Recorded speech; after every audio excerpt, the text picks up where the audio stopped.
China's behavior toward its neighbors and the world is a wake-up call, and an urgent one.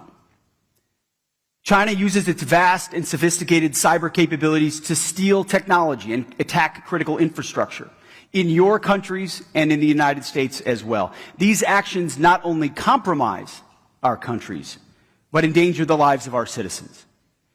In the South China Sea, China harasses its neighbors, many of which are here in the room today. China seeks to intimidate you in your own waters. We're also increasing security in the Western Hemisphere and taking back the Panama Canal from malign Chinese influence. It is key terrain, after all. China did not build that canal. We did. And we will not allow China to weaponize it or control it. Deterrence starts in our own backyard. But beyond our borders and beyond our neighborhood, we are reorienting toward deterring aggression by Communist China. Let me begin by saying we do not seek conflict with Communist China. We will not instigate nor seek to subjugate or humiliate. President Trump and the American people have an immense respect for the Chinese people and their civilization. But we will not be pushed out of this critical region. And we will not let our allies and partners be subordinated and intimidated. China seeks to become a hegemonic power in Asia, no doubt. It hopes to dominate and control too many parts of this vibrant and vital region. Through its massive military buildup and growing willingness to use military force to achieve its goals, including gray zone tactics and hybrid warfare, China has demonstrated that it wants to fundamentally alter the region's status quo. We cannot look away, and we cannot ignore it. China's behavior toward its neighbors and the world is a wake-up call, and an urgent one.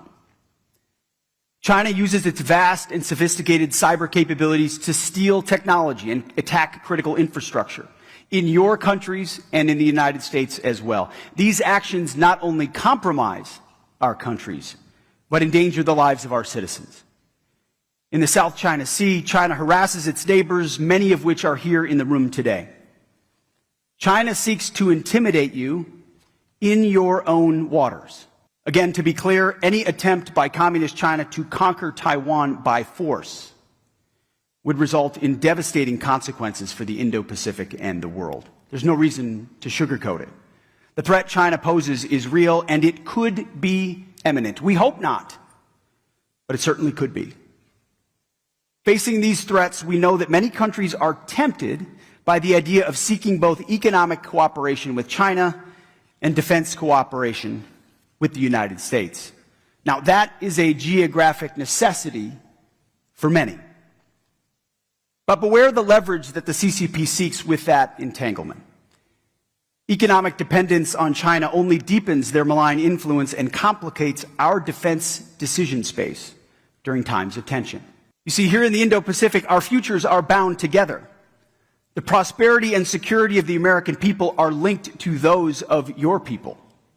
We share your vision of peace and stability, of prosperity and security. And we are here to stay. And as a matter of fact, we are here this morning, and somebody else isn't. I urge all of our allies and partners to seize this moment with us. Our defense spending must reflect the dangers and threats that we face today. Because deterrence doesn't come on the cheap. Just ask the American taxpayer. Time is of the essence. We must step up and move out with urgency. And it's hard to believe a little bit, after some trips to Europe, that I'm saying this, but thanks to President Trump, Asian allies should look to countries in Europe as a newfound example. NATO members are pledging to spend 5% of their GDP on defense, even Germany.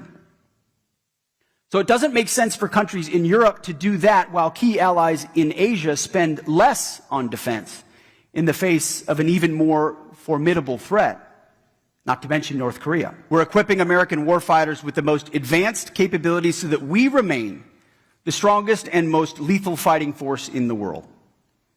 President Trump is spending, for the first time ever, over $1 trillion next year to do this, a 13% increase in American defense spending. The Golden Dome for America, our new sixth-generation fighter, the F-47, our new stealth bomber, the B-21, new submarines, destroyers, hypersonics, drones, you name it, it's all part of it.